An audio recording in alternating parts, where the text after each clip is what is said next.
You're broken down and tired of living life on a merry-go-round, and you can't find the fighter, but I see it in you, so we gonna walk it out and move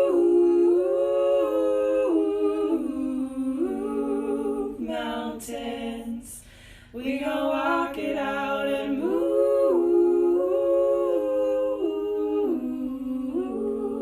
mountains.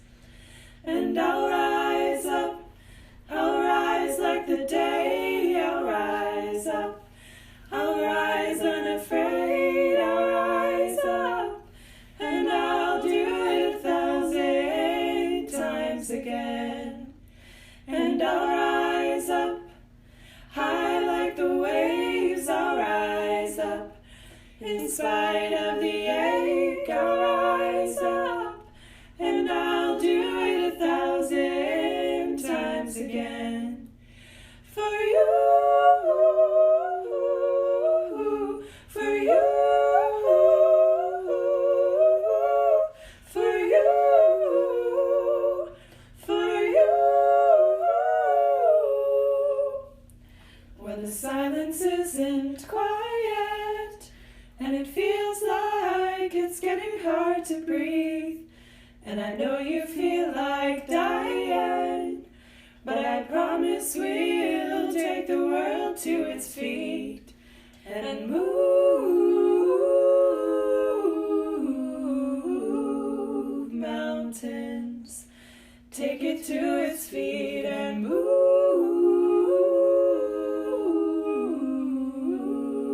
mountains. And I'll rise up, I'll rise like the day, I'll rise up, I'll rise unafraid, I'll rise up, and I'll do it 1,000 times again. For you,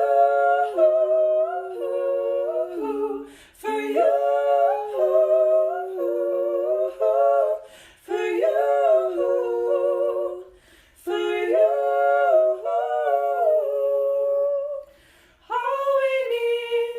All we need is hope, and for that we have each other, and for that we have each other.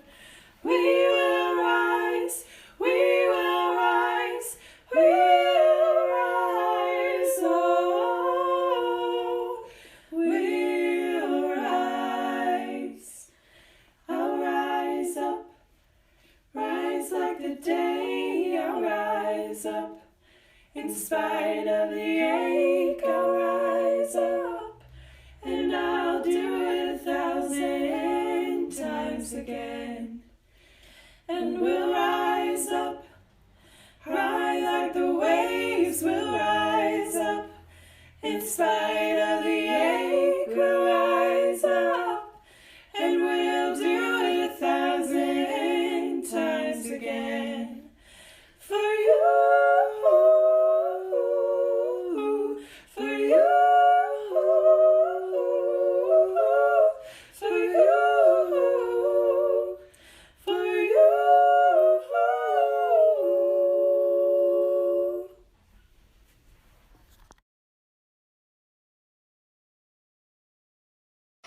Good morning and welcome to week 14 of worshiping electronically together as Pittsburgh Mennonite Church. As I was thinking about the dozens or hundreds of dire problems in our community and our world that we could focus on for lighting the peace lamp this week, I did a little research into the Quaker concept of the inward light. And I learned, appropriately for this Sunday, which follows Pentecost and Trinity Sunday, that inward light, or the Spirit of God, or the Spirit that dwells within each person. And then serendipitously, Geneva chose as one of the first songs that we'll be singing together in a few minutes, Longing for Light. And it's the first verse of the song. Longing for light, we wait in darkness, Longing for truth, we turn to you. Make us your own, your holy people, light for the world to see. Christ be our light, shine through the darkness. Christ be our light, shine in your church, gathered today. And with that in mind, as we light a candle or a lamp where you are, keep in mind that you hold you. And remember to look for that light in those you meet.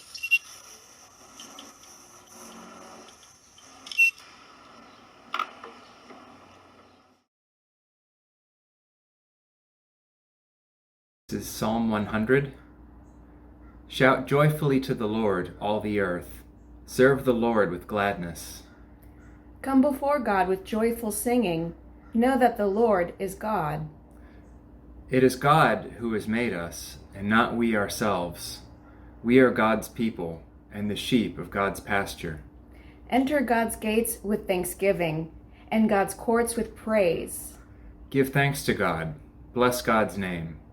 For the Lord is good.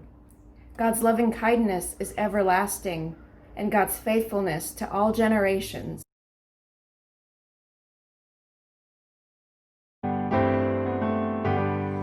Longing for light, we wait in darkness. Longing for truth, we turn to you. Make us your own, your holy people, light for the world to see. Christ be our light, shine in our hearts, shine through the darkness. Christ be our light, shine in your church, gathered today. Longing for peace, our world is troubled. Longing for hope, many despair. Your word alone has power to save us. Make us your living voice. Christ be our light, shine in our hearts, shine through the darkness. Christ be our light, shine in your church, gathered today. Longing for food, many are hungry.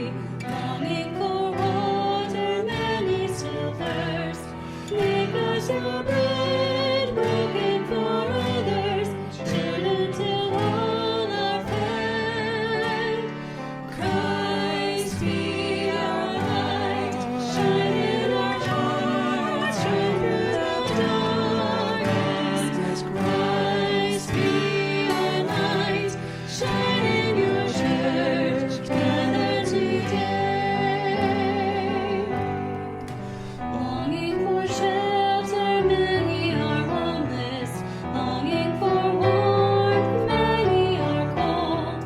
Make us your building, sheltering others, walls made of living stone. Christ be our light, shine in our hearts, shine through the darkness.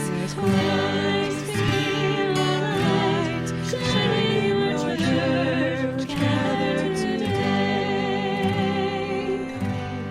Many the gifts, many the people, many the hearts that yearn to be home. Let us be servants to one another, making your kingdom come.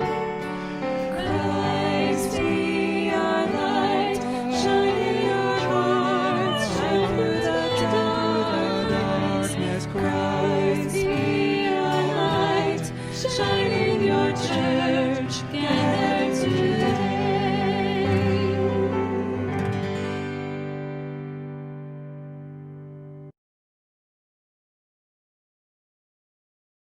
This is Genesis chapter 18, verses 1 through 15.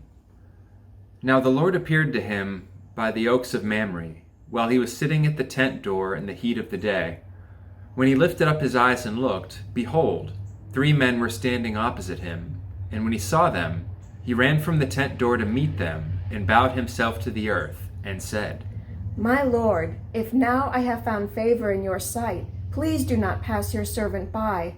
Please let a little water be brought, and wash your feet, and rest yourselves under the tree, and I will bring a piece of bread, that you may refresh yourselves. After that you may go on, since you have visited your servant. And they said, So do as you have said.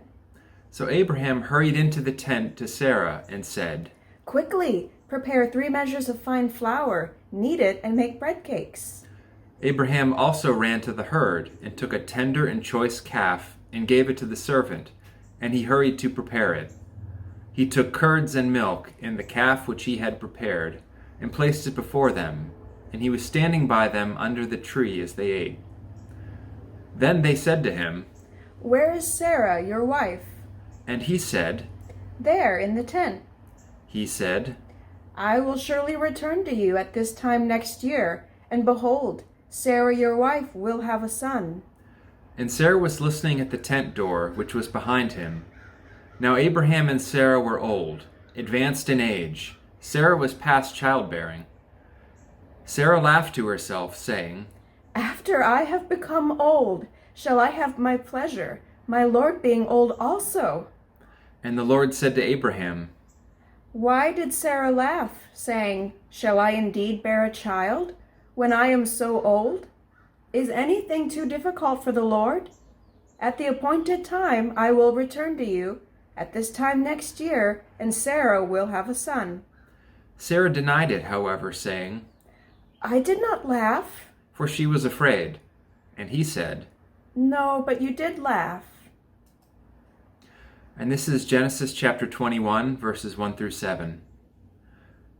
Then the Lord took note of Sarah, as the Lord had said, and the Lord did for Sarah as the Lord had promised. So Sarah conceived and bore a son to Abraham in his old age, at the appointed time of which God had spoken to him. Abraham called the name of his son, who was born to him, whom Sarah bore to him, Isaac. Then Abraham circumcised his son Isaac when he was 8 days old, as God had commanded him. Now Abraham was 100 years old when his son Isaac was born to him. Sarah said, God has made laughter for me. Everyone who hears will laugh with me. and she said, Who would have said to Abraham that Sarah would nurse children? Yet I have borne him a son in his old age.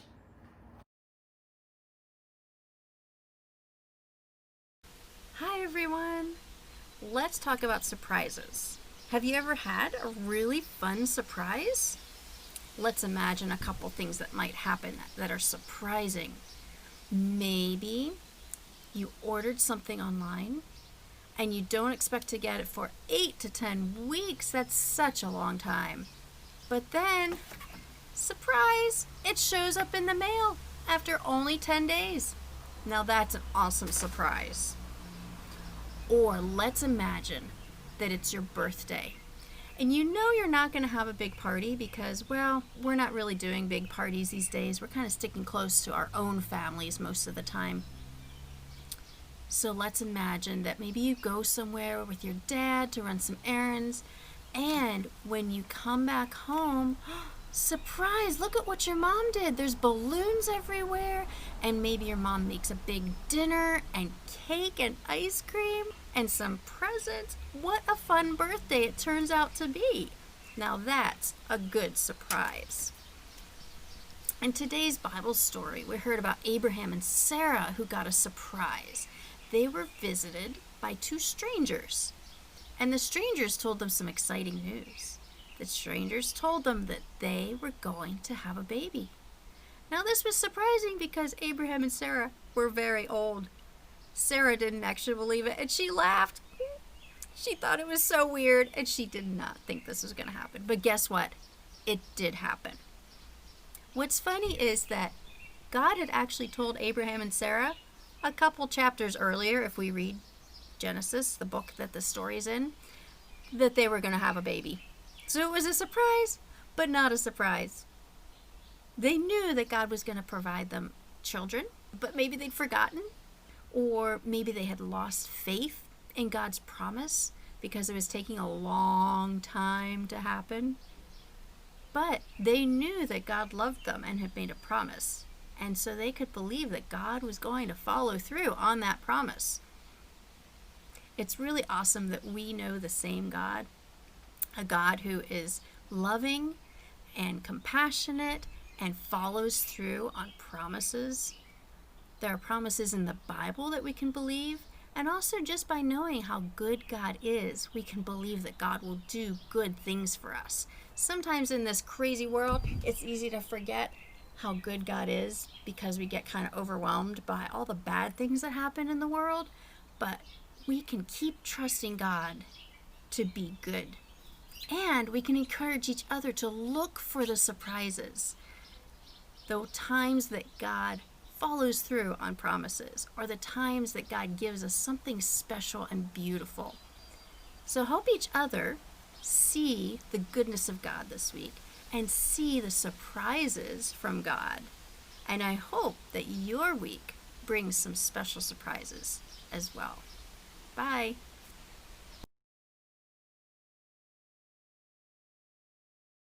This is Matthew chapter 9, verses 35 through chapter 10, verse 8.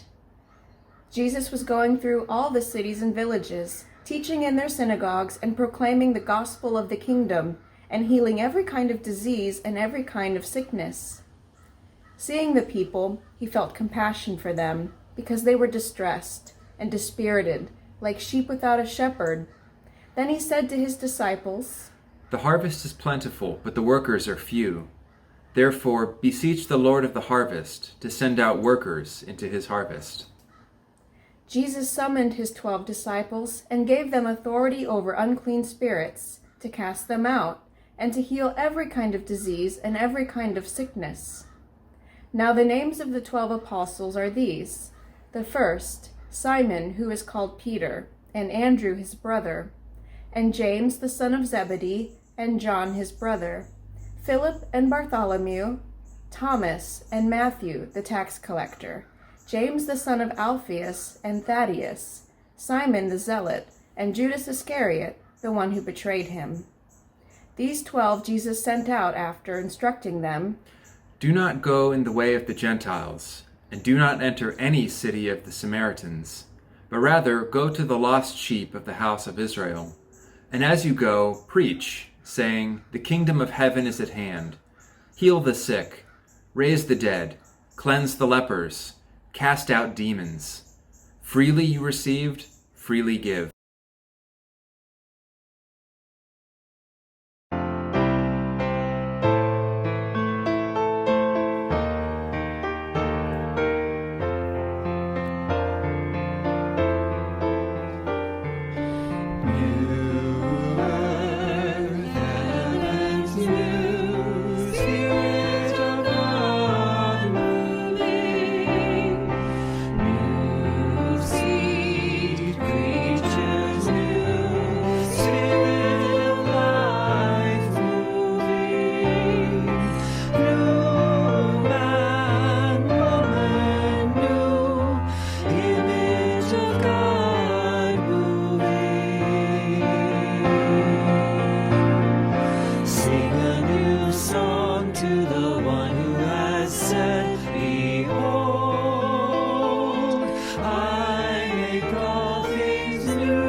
Spirit of life.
In today's stories, seeing is everything. It's a question of good hospitality. Sarah, Abraham, even Jesus and the people of Israel, seeing is at the heart of what's happening in these stories. And the questions that are begged are, can one see well? Can one see another? Can one be the kind of self who can handle another, meaning be attentive to them without losing oneself into the moment, the fear of the moment or the struggle of a moment? Can we be who we are meant to be, who we are in our deepest selves, and be with another? So in Genesis 18, there's this just incredible story. Abraham and Sarah are living the lives of nomadic herdspeople, and in that social code, hospitality is at the heart of one's responsibility, to be able to greet and meet the stranger. Not only would that be a sign of one's wealth, but also a sign of one's goodness, the ability to, or the willingness and the practice of integrating another into the life of a family, of a farmstead, of a homestead. I don't think that that's changed all that much today. If you're able to be generous or a giver, that says something about you. All of that is in play. The genuine human goodness of being able and willing to share, and then all of the social sort of storytelling that gets layered on top of that about what it means for your quality as a person or something. That has a lot to do with privilege, which always has a lot to do with luck. So these things need to be disentangled, but at the heart of the story is the question of, can you see another? And keep that in mind. So Sarah and Abraham are there in their tent when these guests show up, these three travelers. And, something is up, clearly with these folks as the story sort of unfolds. There's references to God, and then there's references to these travelers being divine. And the promises that the traveler makes are confirmed as the promises God has made. So it's a very, very, very mysterious set of circumstances. So many wise saints have just brought to the fore, that every visitor, every stranger, every other is in fact God in the flesh, God showing up at our doorstep. And we have the opportunity to respond like that, in that kind of knowledge or not. And so Abraham reaches out and offers to take care of these people and feed them, and chats with them, and while they wait for the food to be prepared. And preparing food would have taken a while. He goes and selects the live animal, which then would need to be slaughtered and butchered and processed and prepared for a meal. So we're talking better part of a day at least, and so it's just this fascinating slow, the slow food movement is all about the willingness to wait with one another, and to bring presence into functionality and not make everything a rush to finish and produce. And you see that sort of played out in this ancient story, where everything was already slow, and especially hospitality. And so, this question of sight and otherness, these two things, seeing another and perceiving them in their situation, in their moment, in their bodies. This is what true compassion is. So hospitality and compassion are linked, certainly in these stories and in reality. There is this call, I think, modeled by God's example of seeing and responding to another in freedom, responding to another, having perceived them and beheld them, seen them. And, it's interesting, these stories are sandwiched by two stories about Hagar, which the second one of which John Bergen will preach on next week.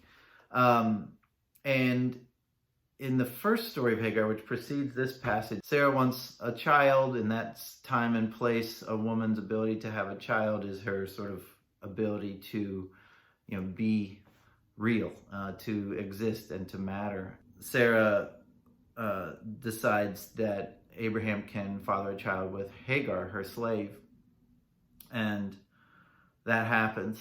And then, of course, Sarah perceives that Hagar disdains her because she has conceived. And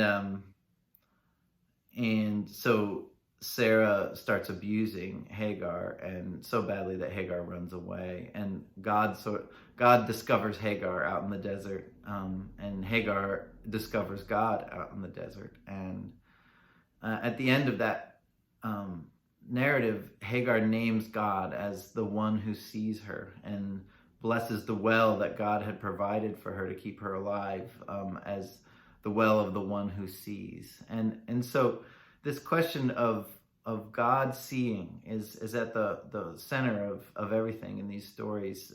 First Hagar, and then Sarah. Sarah also is this wounded character, sort of crushed under the expectations of patriarchy and the genuine, desire that this person has to have a child, something she's unable to do, apparently. And God is the one who sees that moment, sees that situation, and responds with a promise, responds with movement. Sarah is seen in her pain. Sarah is seen laughing at the promise, her sense that it's a ridiculous idea that she could, in fact, bear a child at her age.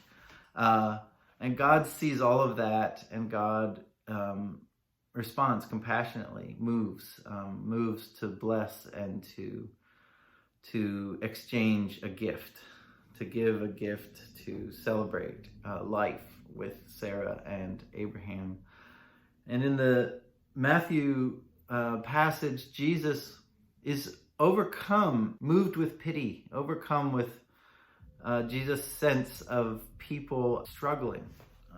We talk a lot when we talk about the Gospels about the situation of the people of Israel under Rome. It was bad. And the way that Matthew describes it is that it's like they were sheep without a shepherd. They're lost, they're depressed, they're oppressed.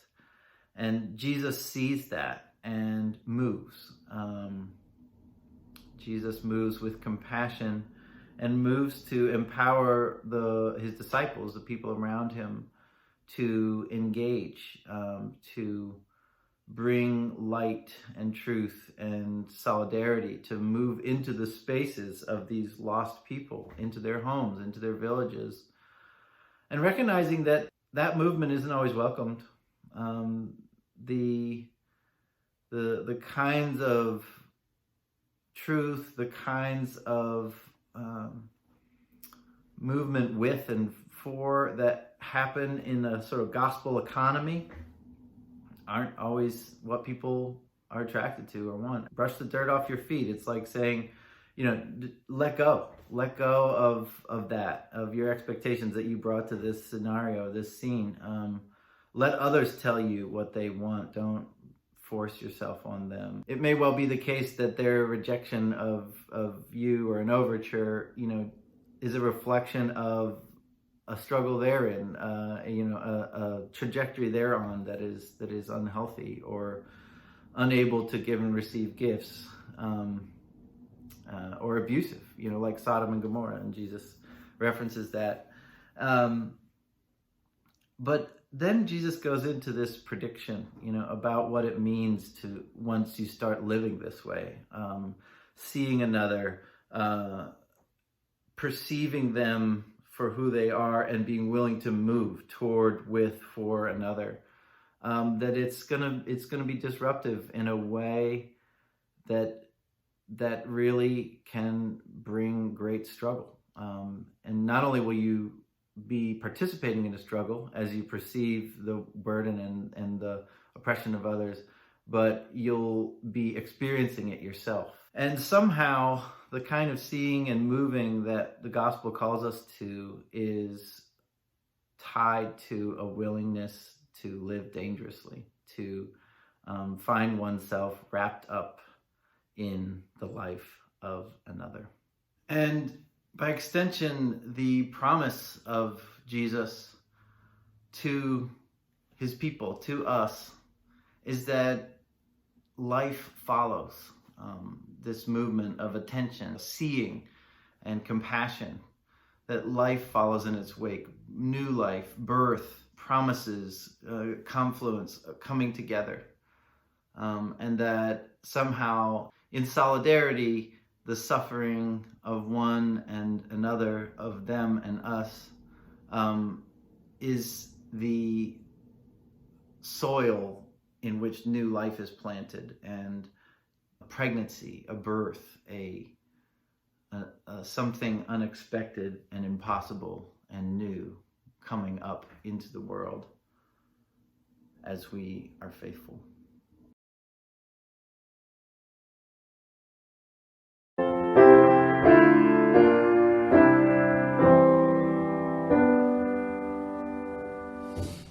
I bind my heart this time to the Galilean side, to the wounds of Calvary, to the Christ who died for me. I bind my soul this day to thy neighbor far away, and the stranger here at hand, in this town and in this land. I bind my heart in thrall to the God, the Lord of all, to the God, the poor one's friend, and the Christ whom he did send. I bind myself to peace, to make strife and envy cease. God, knit thou sure the cord of my thraldom to my Lord. Amen.